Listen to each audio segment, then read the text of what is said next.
Well, it's Friday, and that means we're going to do our weekly recap. There has been a lot going on in true crime, and there's been a little bit going on behind the scenes with yours truly as I have been reporting on some of these stories. Tonight, we're going to be talking about the case of Kevin Mullins, the case of Celeste Rivas Hernandez. We're going to talk about Melodee Buzzard a little bit. We're going to talk a little bit about Caitlin Tracey, Brian Walsh, Brian Koberger. We got a lot to talk about. Stick with me.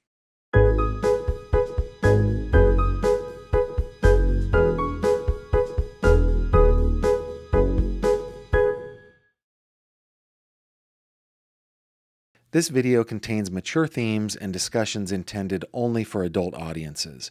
Viewer discretion is advised. Hello there, my friend, and welcome back to the channel where we like to cut through the fluff and sensationalism of true crime and get down into the nitty-gritty of the cases that affect all of us. My name is Gavin. Thank you for being here for this discussion.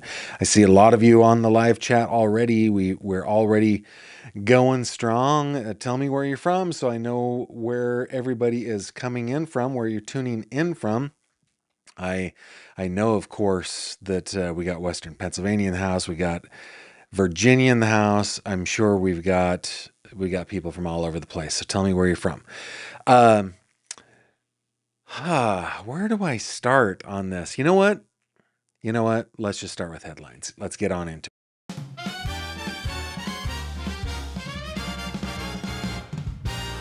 True crime headlines. Okay, I've only got a couple of headlines that I want to share with you guys today, both from Crime Cod. These ones just here we go. Let's see what is being reported on Crime Cod. Police say man strapped dead baby in stroller told mother he was sleeping. Authorities say the infant had already been dead for hours when the father returned him to his mother's doorstep. This brought to us by Jacob Charles, Chicago, Illinois. Chicago police say Anthony Evans handed over his son's stroller and assured the baby's mother he was just asleep, even though the 2-month-old had already been dead for much of the morning. According to the Chicago Sun-Times, the baby boy had spent a week in the care of his father when his mother, 23-year-old Kayla Flowers, picked him up on April 28th, believing he was asleep in his stroller. She carried him the 2 blocks back to her home before discovering, as she told police, that he was not breathing. Flowers panicked, call to Pastor Joe Huizenga of Roseland Mission Ministries still echoes in his memory. As he recounted to the Sun-Times, she was shrieking and sobbing, crying, "My baby's dead. They killed my baby. He's black and blue." Relatives rushed Kaysen to Roseland Hospital, where he was pronounced dead at 10:30 a.m. Crazy. Let's see. This week, Chicago police announced the arrest of 23-year-old Anthony Evans, who ABC7 identifies as the man now charged with murder in Kaysen's death. Police said Evans had been taken into custody on November 10th. According to Fox 32 Chicago, prosecutors argued in court that Evans had repeatedly struck the infant with closed fists. Court documents cited by the station also allege Evans has a history of attacking Kayla Flowers. Wow. So you can read the rest of that on crimecod.com. The next one I want to share for you, this one, trafficking. As you guys know, as we've covered on this channel, there's so much trafficking going on that we probably don't even know about. I'm thinking specifically of Letcher County, where we've got women in the jail having to trade sexual favors to people in power in order to be able to go home on house arrest and not be under the threat of arrest all the time. This kind of stuff happens everywhere, but this is a little more beyond the pale. Let's go ahead and read it. Headline by Kate Bird. Federal court clears path for sex trafficking trial of Alexander brothers. Prosecutors say the brothers used wealth, status, and drugs to lure victims across state lines and international lines. Dateline New York, a federal judge ruled that Tal Oren and Alon Alexander must face most of the charges in a federal indictment accusing them of conspiring to drug and SA dozens of women over more than a decade. ABC News reports that the U.S. District Judge Valerie Caproni denied the brothers' motion to dismiss, ruling the allegations were sufficient to proceed to trial. Well, yeah, I mean, there was an indictment. She dismissed one attempted sex trafficking charge as time barred, but upheld the remaining counts, including conspiracy to commit sex trafficking. Time barred means the statute of limitations had expired. Caproni also rejected defense arguments that the case involved only local crimes, noting the allegations span state and international borders. Court filings describe victims being moved from Martha's Vineyard to New York, Florida, and Israel. So let's see, coming down, you can read the whole article, but more than 60 women have accused at least one of the Alexander brothers of SA. Prosecutors say 11 new victims have filed civil lawsuits, according to the New York Post. So we've got a big group of victims here. The Alexander brothers remain in custody and also face separate state felony charges connected to their cousin, Ohad Fisherman. So there are the three brothers, and glad that the judge ruled that, and we'll see what happens with that case moving forward. And that is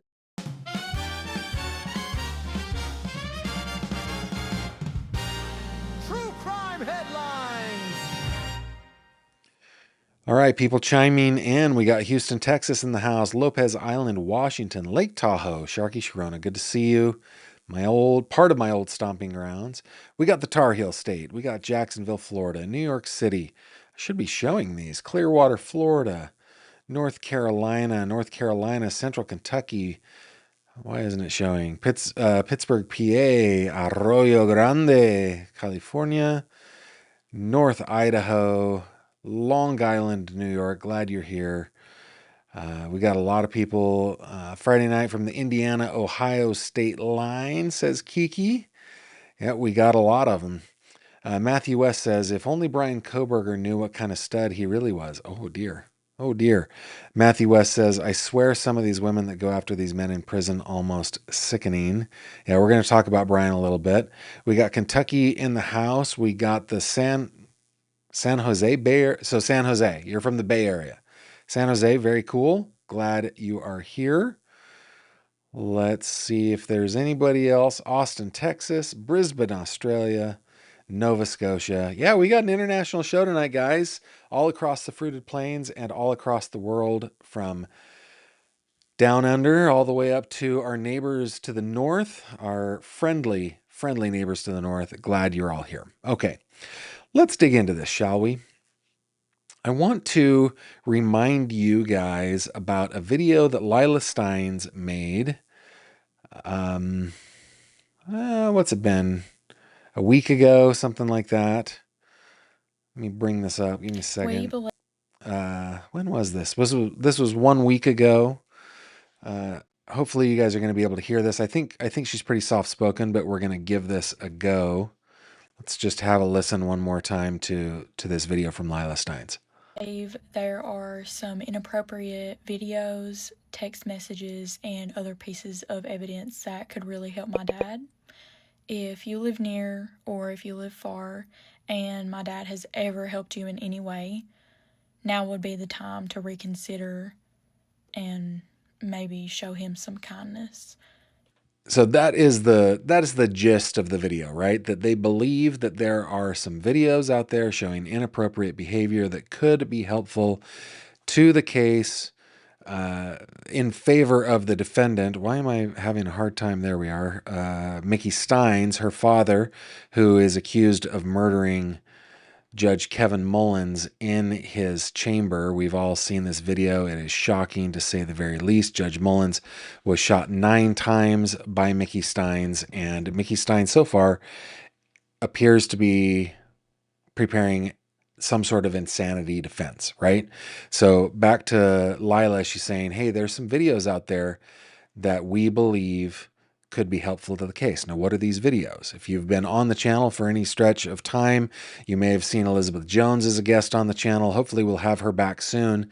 Man, this week went by. I was going to be a guest on her channel. I guess we both got a little busy there. But anyway,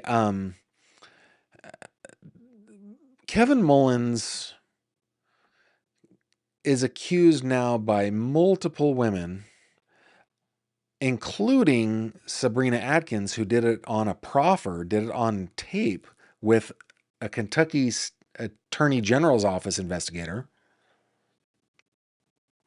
saying that she had seen videos of Judge Mullins having sex with a known woman in his chambers. Now, so many people have said that they have seen these videos. And I always find that if something like this exists, it should, look at I am sloppy tonight. It should make its way into the public domain. It usually would. It would be leaked by now. Now, over this week, because I think, what was it, Monday, that we last talked about Judge Mullins. I think it was Monday. We talked about the Judge Mullins case in a video titled "Where There's One, There's 300," and we watched a video. In fact, we can watch part of it real quick because it is short. Let me see if I can bring it up here. Brian Enton, doing some terrific investigative journalism, found a woman named Jamie Rayburn saying that her mom, that Judge Mullins attempted to get to her, but she knew that Judge Mullins had gotten to her mom. Let's have a listen. Interview with a woman named Jamie Rayburn. She, again, lived in Letcher County. She was in and out of jail along with many others in her family, and she talks about their history with the judge and also with the sheriff. How did you first meet the judge? So my first encounter was when I was a juvenile, which it wasn't nothing out of the ordinary because I was put on a juvenile probation, and then I went to juvie. So then later on in life, when I become of age, I was on drugs and stuff, and I ended up doing some time in jail. And in 2019, I went and decided to get clean and go through the ARC program. And he kind of personally reached out to me within those times, helping me, telling me he was proud and stuff. But then an indication that kind of alarmed me to know that all the rumors I heard my whole life about him is he invited me to this seminar in March of 2021, a drug seminar while I was in rehab, basically to tell a little bit of my story. And he was just trying to I guess, make me a poster child. I don't know, but he was just trying to share my story and stuff. But he was just very weird during that. Before, he was just very inappropriate, to me. What happened? Was he calling? Yeah. He just told me if I ever needed anything, just to come to his chambers. If I ever got in trouble, that I could come and talk to him.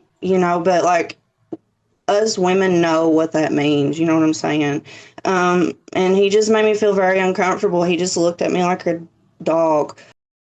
When she says us women know what that means, we don't have to spell it out here, but they know what was happening. She talked about she'd been hearing rumors her whole life.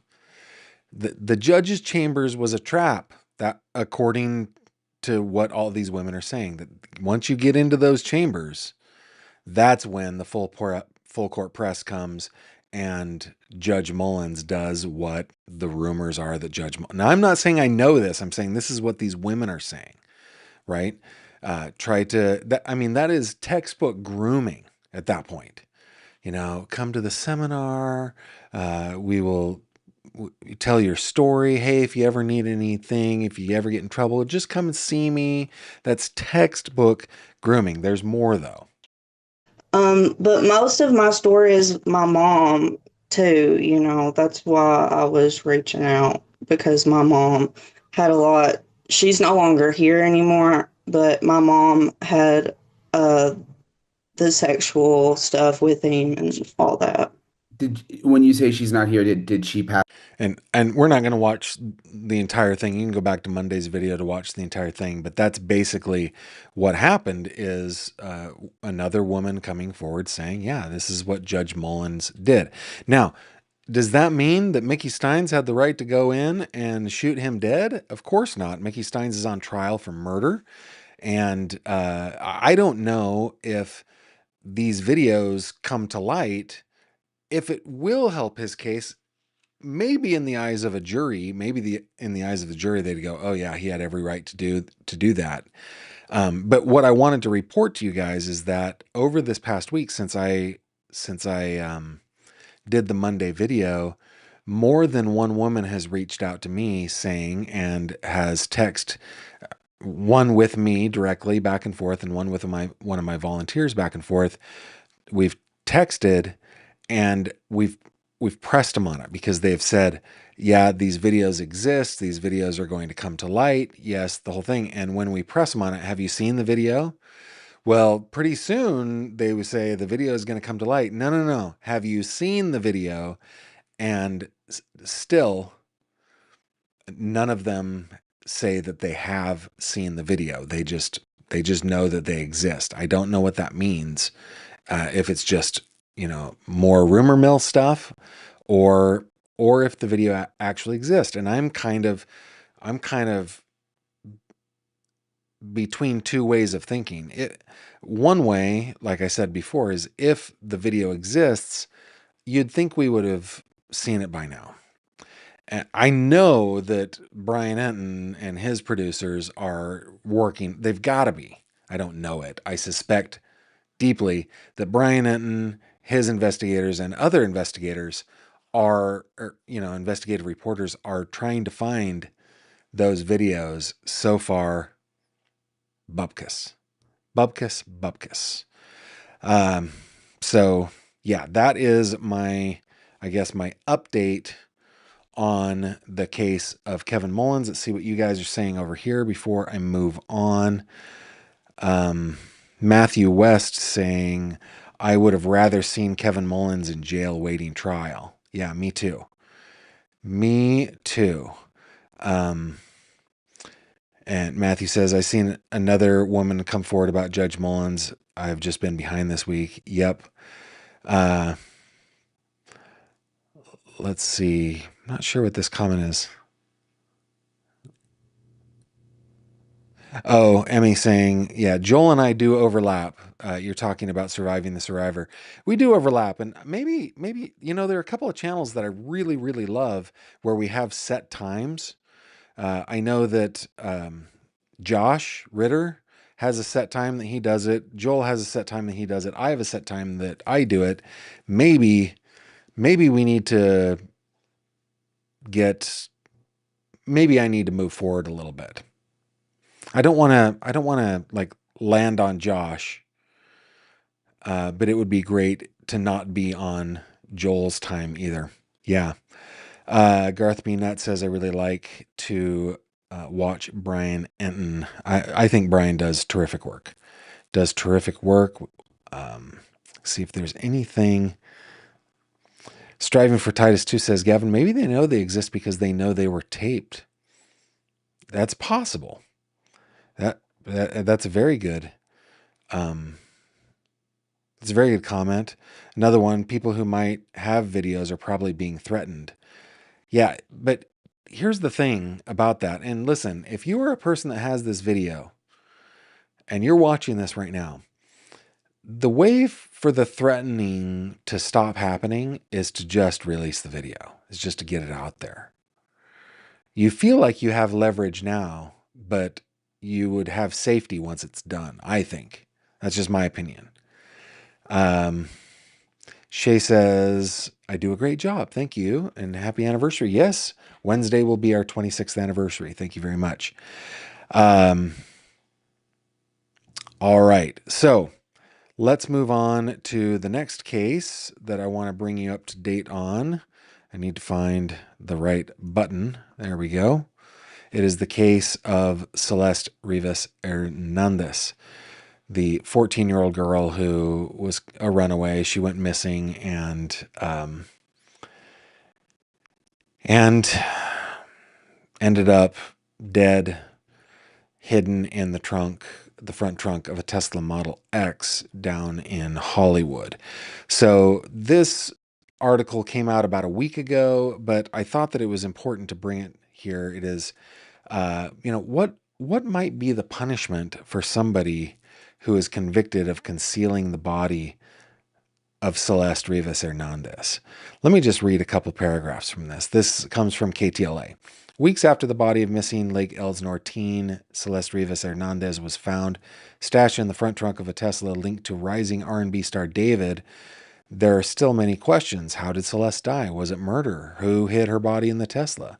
But for all the big questions we still don't have answers to, there is one we do. LAPD says someone did conceal Celeste's body in that trunk. And regardless of the autopsy, that in itself may be a crime.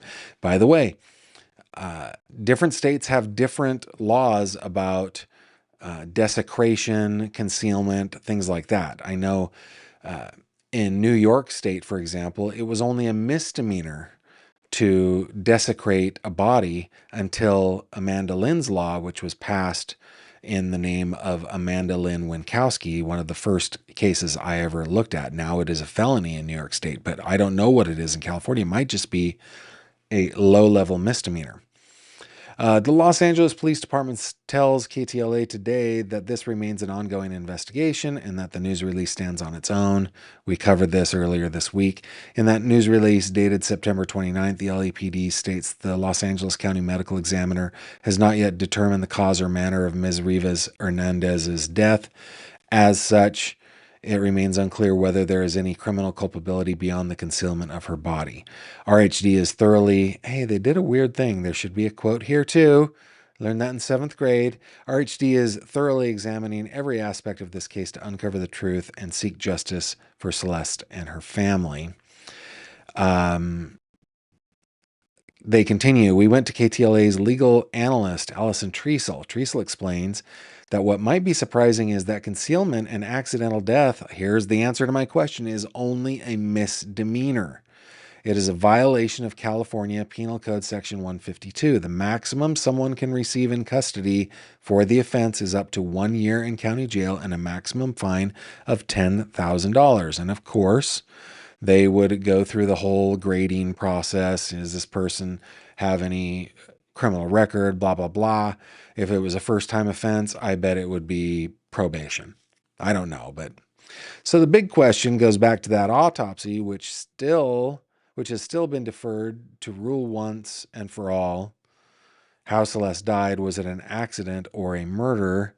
Another surprise from Treasel, she points out that failing to report an accidental death is not a crime in the state of California. Therefore, in order to be convicted of PC Section 152, the person must commit an overt act like moving, concealing, or hiding a body, like maybe stuffing the body in the trunk of a Tesla. Other facts still to be determined: was Celeste's death accidental or not? Who put her body in the Tesla and why? As of today, the case is ongoing. No suspects have been named. And singer David hasn't been accused of any crime. The LA County District Attorney confirms that as of November 6th, no case has been presented. So, and a lot of that is stuff that we already talked about this week, but that whole thing, concealment of an accidental death, is only a misdemeanor in the state of California. Failing to report an accidental death is not a crime in the state of California. So we could honestly be looking at something here where somebody just gets a slap on the wrist and a 14-year-old girl is dead. That's to me unconscionable. But yeah, let's see if you guys are saying anything about this case. I want to make sure. Julie Martino asks, are they still waiting for tox to come back? I think that we are inferring that they're waiting for toxicology to come back, but I don't know that we know that. I can't remember specifically. When I talked with Joseph Scott Morgan about this, you guys can check that video out on the channel. We talked about it briefly after talking about Kayla Scott. He communicated, he said that toxicology would probably play a big role in determining what happened to Celeste. Let's see if there's anything else. Oh, I'm stuck here. Let me go back. Yeah. Okay. So no other questions there. So let me move on to case number 3 that I want to cover tonight, which is Melodee Buzzard. There is an update today in that case that I want to bring you guys. This is being reported out of the Santa Barbara Independent today at 2:38 p.m. Melodee Buzzard's mother was released from custody with a GPS monitor. Of course, we knew that was going to happen. That's what the judge ruled. Just had to go through the process. Top line says, Ashley Buzzard to appear in court next week after pleading not guilty to false imprisonment charge unrelated to daughter's disappearance. Written by Christina McDermott. Ashley Buzzard, the Vandenberg Village mother of missing 9-year-old Melodee Buzzard, will wait for her next court appearance outside of jail custody. Buzzard will return before the judge on November 19th, the 26th anniversary of the union between yours truly and my snuggly bear, my one and only, the love of my life, Kimberly Fish, for a preliminary hearing. Buzzard was arrested. I'm curious if they will waive that, though. We'll see. Buzzard was arrested on the 7th, later charged with 1 count of felony false imprisonment by violence with aggravating factors. Aggravating factors on a crime can raise the severity of the punishment. Court documents state that Buzzard unlawfully violated the personal liberty of Tyler S. Brewer, a legal document assistant. Law enforcement said the arrest was not directly related. Let me zoom in on this so you guys can see this a little bit better. Not directly related to her daughter's disappearance. Buzzard has pleaded not guilty to the charge at her November 12th arraignment this past Wednesday in Santa Maria. At the arraignment, Judge John McGregor of the Superior Court of Santa Barbara released Buzzard with a GPS tracking device. Judge McGregor also issued a no-contact order. She can't contact Brewer. Judge McGregor has allowed Buzzard to appear in civilian clothes provided by the defense while in court. Defendants have the right to appear in civilian clothes in order to not prejudice a jury against them. Okay, there wasn't a jury, but okay. While the charges are not directly related to Melodee's case, they do seem connected to the 9-year-old's disappearance. In a social media post, let's open this up. This is on X.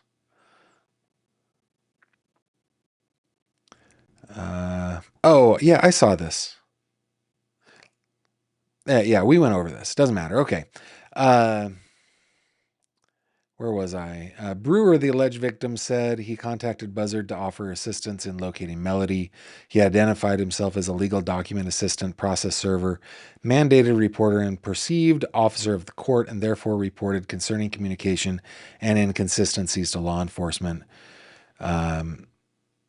Yeah, and we went over this. So,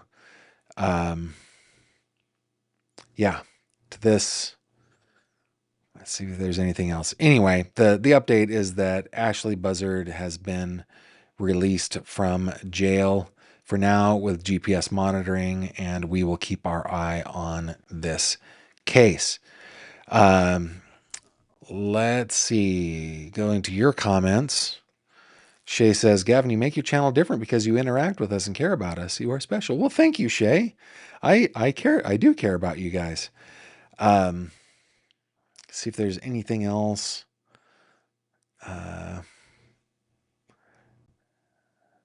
Emmy says there's another update. Let me see if I can find it real quick. Let's bring Melodee's. If something happened over the last hour or so. I'm not seeing anything that happened in the last hour.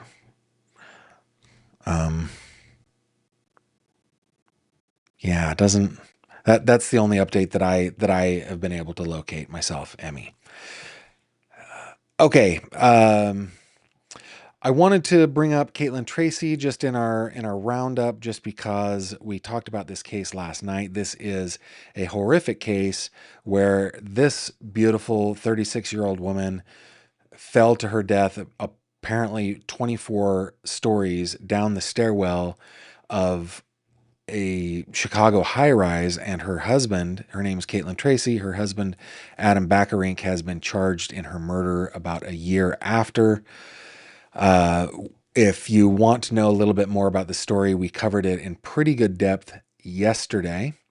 So you can just check out yesterday's video. If you're on the podcast, you can check out yesterday's podcast.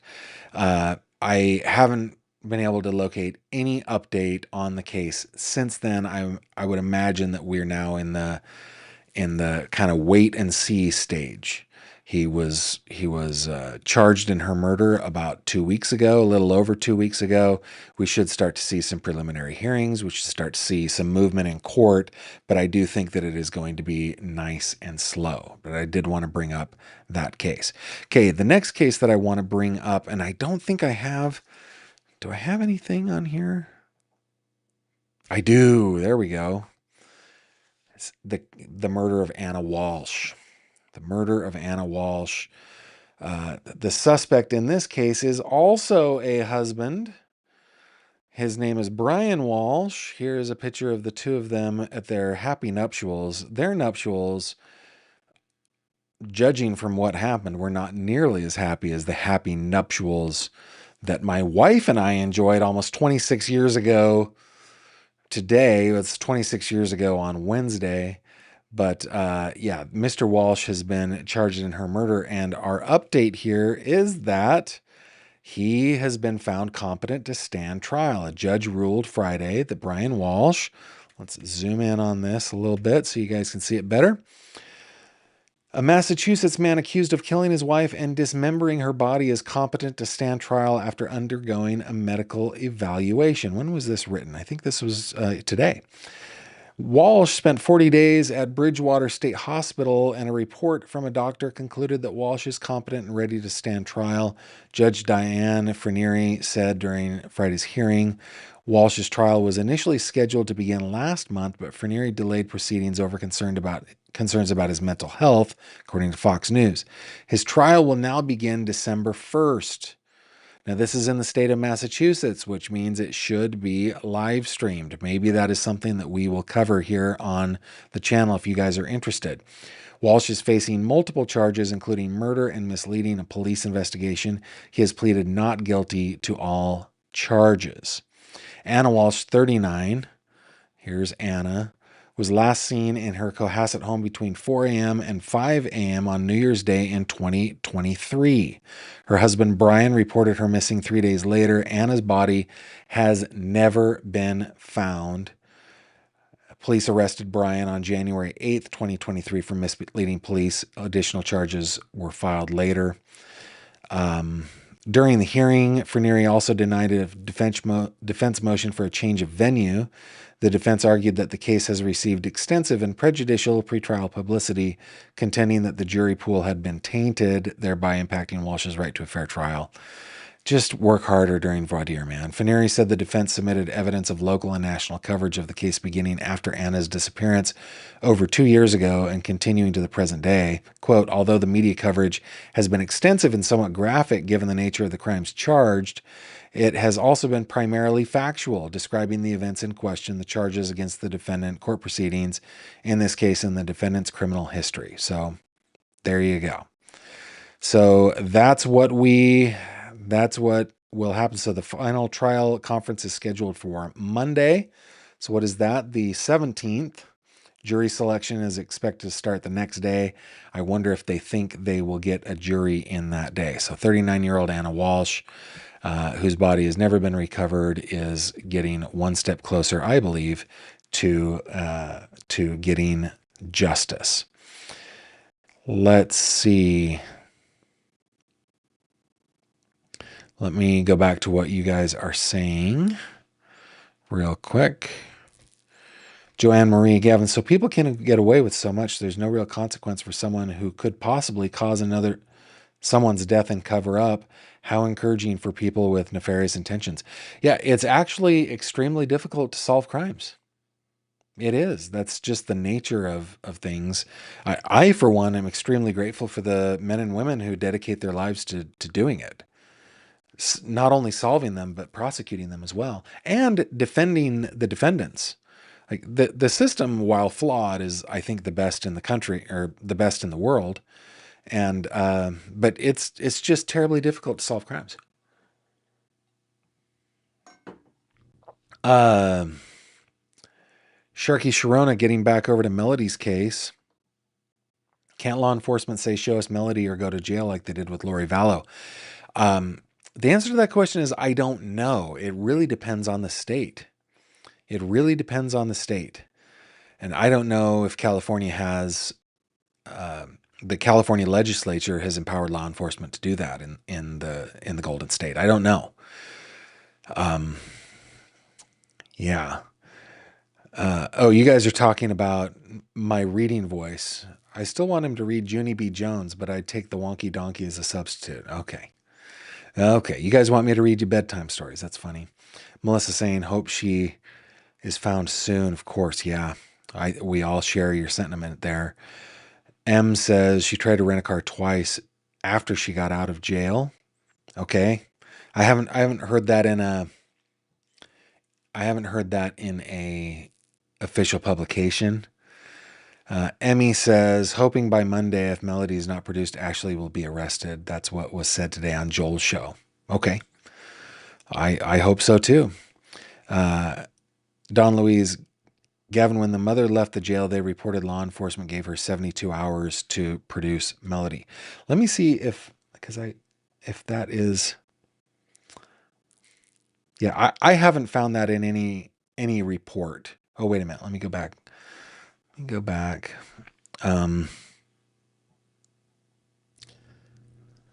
Let's see.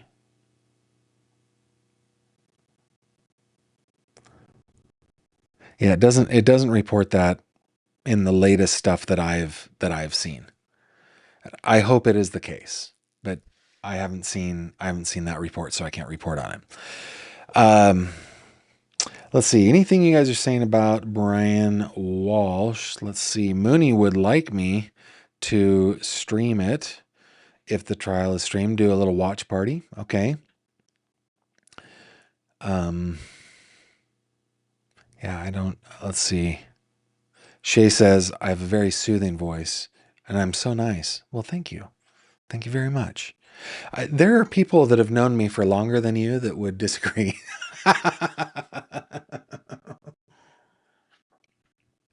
You know what, though? We all grow. We all learn and grow. I would say when I was a younger person, I wasn't the nicest. I was kind of a class clown, kind of a tease. I still am kind of a tease. Oh, you know what we're doing right now, guys?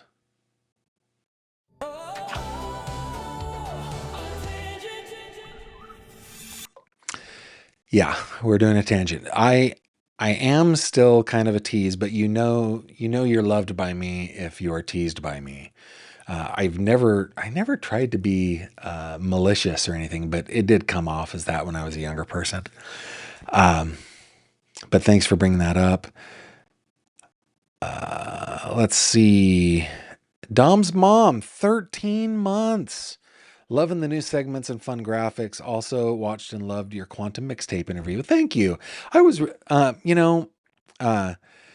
his persona on his channel is Candy V, but that is one of my closest friends that I have known for years and years and years. My buddy Kenny.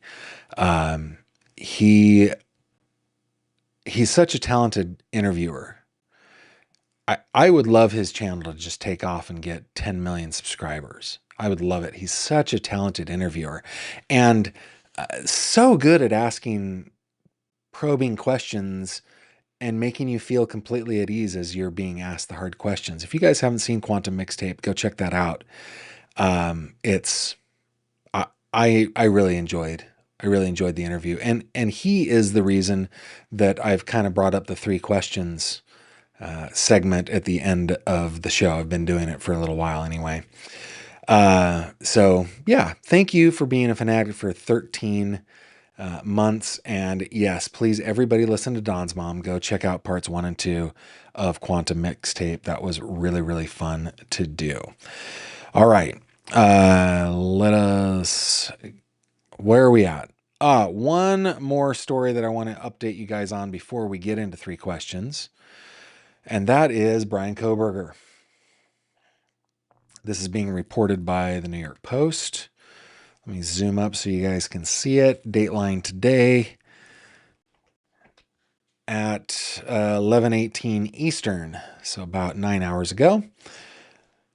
Cold-blooded killer. Oh man, they don't pull any punches in the New York Post, right? It's pretty yellow journalism. But anyway, was ordered to fork over some of the nearly $30,000 in donations he's received from twisted supporters to pay back his victims' families in a court loss on the 3rd anniversary of his horrifying quadruple murder.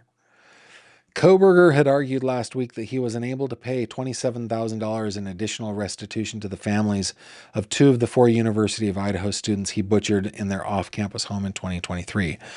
But a judge tossed out his poverty plea Thursday, noting that the confessed murderer received hundreds of donations from supporters and family members totaling $28,360, the Idaho Statesman reported.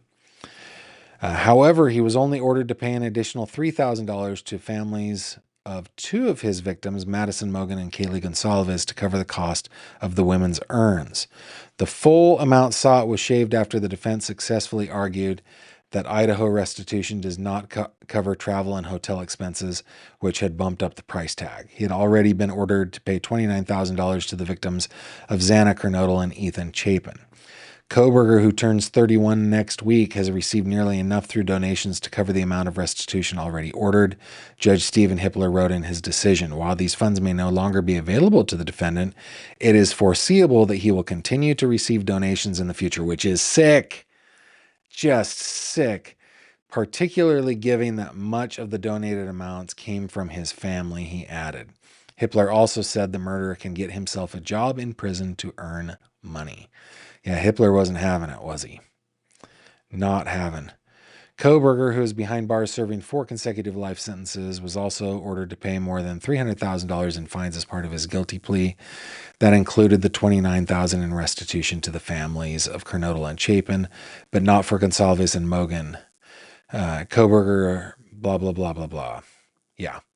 So, I mean, goodish news. Goodish news, not good news. There's no good news in this case. But do I have? I don't think I have a. I've got so many cases that I can load up, but that is not one that I have on top of me to show. You know, though I can show our victims by just scrolling down. Here are our victims right here. So. Yeah, that is Kohberger. Let's see what you guys are saying over here. We've got a hello from England.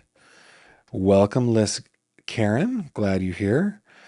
Dom's mom says, I think his channel will take off. Great vibes over there. I hope so. Sandbaby Stitches says, your tangents are perfect for us with ADHD. I follow you perfectly. Hopefully, I've gotten a couple comments saying that they were a little too loud, a little too blary when I played my little theme songs. So I've turned them way down. Hopefully, nobody's like jumping out of their skin after I go on a tangent. See if there's anything else over here. Don Louise says, I'm pleased the judge is doing what the law allows him to do. I watched the hearing. Good on you. Good on you for that. Okay, that is our update or our recap for the week on the cases that we have been following. I think we probably will do a watch party on the Brian Walsh trial if it is live streamed, which I think it will be. It's in Massachusetts and it's a case of I guess, national interest. So we will probably be doing that. Don Louise says, also in England, in Lancashire, love the theme songs. And Emmy says, happy wedding anniversary. Have been married for 14 years. Thank you very much, Emmy, and congratulations to you as well. All right, let us go on to 3 questions. It's 3 questions with Gavin Fish.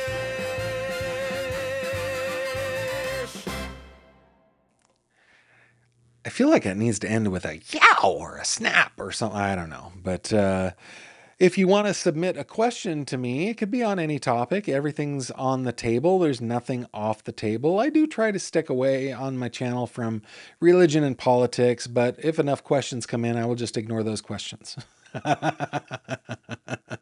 So far, the questions have been pretty good. One came in and it was couched in Christianity, which I don't mind at all.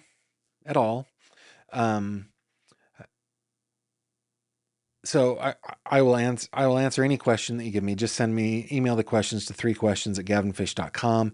I may want to change this format a little bit so that I'm not prepared with knowing the questions ahead of time, because one of the great things about hanging out with Kenny and playing 3 questions was that I even asked him when he said, do you consent to 3 questions? I said, well, what are the kinds of questions? And he was like, no. You got to take a leap of faith, man. Got to take a leap of faith. And I feel like that's missing in the segment, but we're going to do it this way for a little while. I don't want to put anything onto our mods. They work so hard during live streams anyway, but I mean, if we did something where, I don't know, try this on for size. If we did something where you guys could use a different, maybe a QQQ or something like that for the 3 questions with Gavin Fish, and one of my mods, Autumn or Mooney or Robin, could Slack me the 3 questions that they choose so that I get them bang and I don't have time to think about them. That might be better. I don't know. We'll stick with this for now, but I don't want to give more work to people that already volunteer so much. They give so much. So let's just stick with this for now. All right. First question says, how would you handle it if one of your children came to you and told you they were gay? And would you attend the wedding as a Christian if it went that far? I think the subject line of the email was, this might be a hard one or a controversial one. This is not a hard one at all. If one of our children came to us and said, I'm gay and I'm in love with so-and-so and we're getting married, we would love them. We would squeeze them. We would, nothing would change. And of course we would be very supportive. One of the, I remember, I don't want to give away anybody's story, but when our oldest daughter was in grade school, because Kimberly and I only have 2 recipes for children, we make feisty academic girls and we make sweet, sweet boys. Those are the only recipes that we have. Okay. Feistiness and sweetness. And all of our kids have been very intelligent. Particularly our girls are academic. And so our oldest daughter was the first of our children to be, I guess, invited into what they called rapid learners back then. It was in California, and it was a standalone class for the smart kids. Actually, it's not the smart kids, it's the rapid learners, right? Because everybody learns differently. Anyway, one of the teachers that she was going to have was a man that I have known. I mean, he was in my brother's grade. I've known him forever. He grew up in my faith tradition. He is gay. And so many people in my faith tradition were like, I can't send my child. What if they get Mr. So-and-so? Like, what the crap kind of attitude is that? Do you know how awesome he is? And who cares? So since you couch this as a Christian, in a Christian way, one of my favorite stories from the New Testament is the story that we've all heard of the prodigal son, right? Now, I'm not saying that gayness has anything to do with the prodigal. Doesn't have anything to do with that. But when the prodigal returned, his father saw him from far off and he ran to him, and in maybe one of the most beautiful and poetic verses in the Bible, it describes him falling on his neck and kissing him. That is exactly how I feel every time I see one of our children. I just love them so much that I just want to fall on their necks and kiss them. And it doesn't seem to matter what choices they make, who they are, what interests they have. It just doesn't matter. Every time I see them, I want to fall on their neck and kiss them, and that just does not change. Period. So that's how I answer that question. Question number 2. If you could instantly master one craft or hobby that takes years to learn, which would you pick and what would you do with it first? Easy. Okay. If I could master a craft, it would be the piano. And you know what? This is kind of a crappy question. I'm not calling you crappy. It's kind of a dumb question because you can master anything with about 10 minutes a day. You don't have to dedicate every hour. There are people that do and are amazing, but I could be a very good pianist by just dedicating 10 minutes a day to the piano. But as the question was asked, if I could instantly master a craft or a hobby that takes years to learn, I would choose playing the piano. Now, what would I do with it first? I would join a band. I've never once been in a band.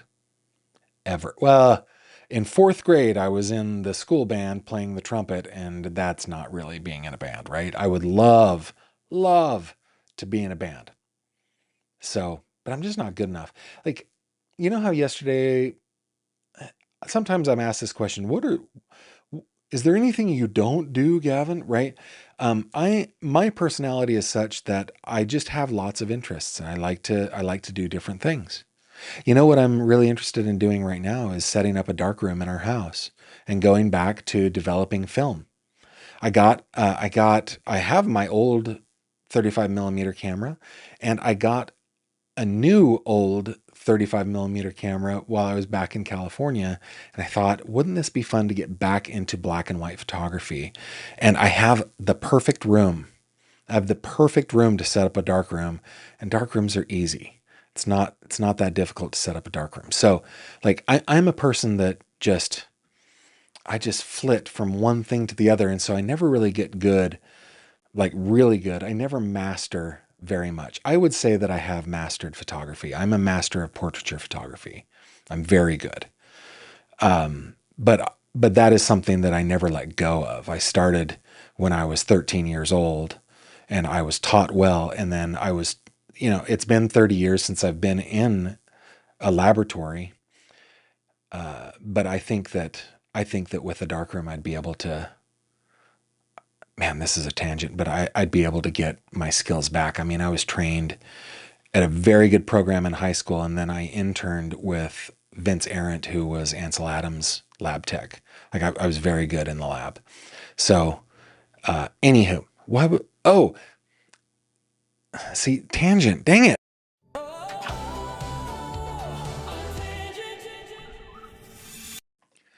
That has nothing to do with what I was talking about. Anywho, I do play music. Like the theme song, the simple little theme song to this channel was composed by me. I like to arrange music. At my wife's grandfather's funeral, I arranged an old Christian hymn. Changed it from a 3/4 time signature to a 4/4 time signature. Changed it all up. Wrote harmonies and performed it with our daughters. I really, really love music, and I do play instruments. I play the guitar and then pretty much the roots instruments, right? I play the ukulele pretty well. I play the dulcimer pretty well. I plunk along on the mandolin and the banjo and stuff like that. But because I'm a person that I don't dedicate my life to that thing. Anyway, short answer, piano. I'd play in a band and like a club. Like that'd be fun. That'd be fun to just play in a band at a club. I would love that. Yeah, there are also some things that I mastered, right? You can't Let me hide this. Robin says you mastered flying a plane. Yeah, and I have several thousand hours behind the yoke of a plane. Single engine land, single engine sea, multi-engine land. I've got different ratings. But that I think photography, portraiture, not just general photography. I think portraiture and flight are kind of the two hobbies that I would say that I excel at. I'm really good at. I'm also a very good driver. Like, I'm a very good driver. Talking like cars. I've spent some time. I've raced on the Nürburgring. But I think those two are probably the ones that I am best at. Do I play the hammer dulcimer? I don't. I play the Appalachian dulcimer though. Got one of those in my music room. In our music room, we've got a Broadwood and Sons 1880 grand piano. It's about 11 feet long. It has 85 keys. This is before they started manufacturing them with 88 keys. We have got a Lowry church organ. We've got several ukuleles in there. We've got several acoustic guitars. We've got a dulcimer. We've got several electric guitars. We've got a bass.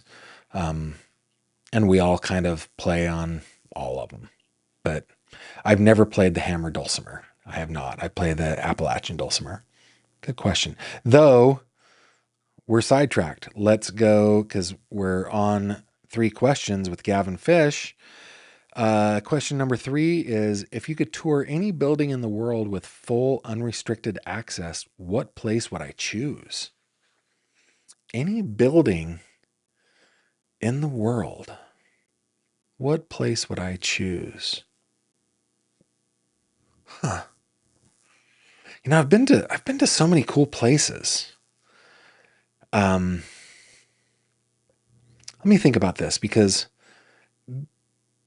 I've been to castles, I've been to palaces, I've been to buildings of government. Where I've never been is I've been to Hans Christian Andersen's childhood home. I've been to his adult home right there in Copenhagen. I've never been to Dickens' home. I think that would be cool. But a building that with unfettered access. Oh, it would be a dam. It would be like Hoover Dam. Or the lock system at the Panama Canal. Something that has switches and levers, buttons. Maybe, yeah, I think it'd probably be Hoover Dam. That'd be so cool to tour something just so unique, right? That would be a lot of fun. I love it. Love it. Good questions, guys. So send your questions to 3questions@gavinfish.com, and maybe I will answer one of your questions. This is Enjoy. It's 3 questions with Gavin Fish.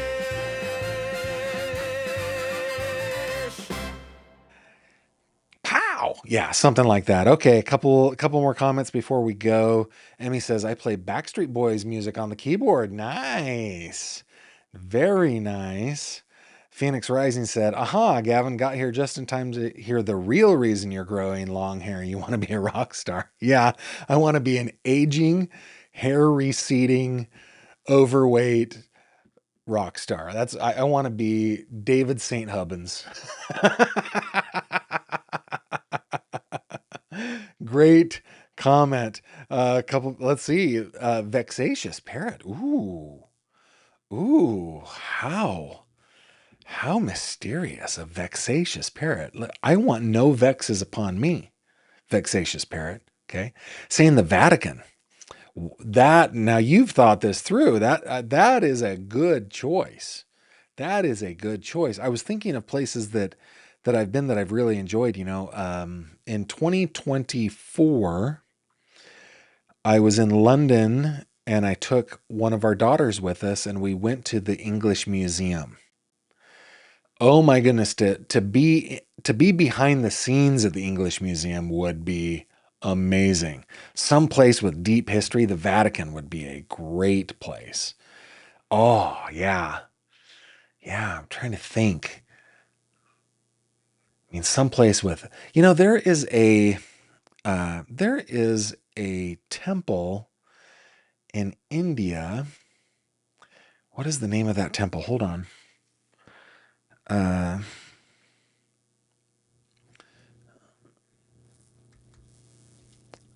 Huge Sikh temple in India.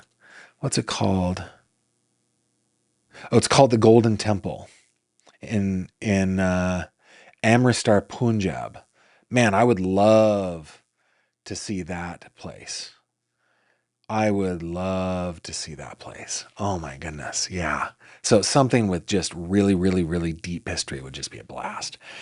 So much fun. So much fun to spend some time with you guys this week. Thank you very much for tuning in tonight as you do every night. Remember, hey, a couple things. Remember that we've got a podcast on Spotify. I also know that it is on Apple Podcasts, on Amazon Music. It's wherever you get your podcasts. It's just called The Gavin Fish Show. Go check that out. Remember that you can always visit me on my website, gavinfish.com. If you click on this little link right there, that will take you to a form if you ever want to reach out and tell me anything, give me any tips, corrections, cookies, whatever. You can do that there. Also, if you click on the Support Me tab, you can find my address if you ever want to send me anything. There are lots of different ways that you can support me, but one of the most important is to support my mods. If you want to buy Autumn a coffee, that would be TWERRRRIFFIFCCC. If you click on this little icon, that will take you over to the fish tank where we hang out on Facebook. You are always invited to join us there.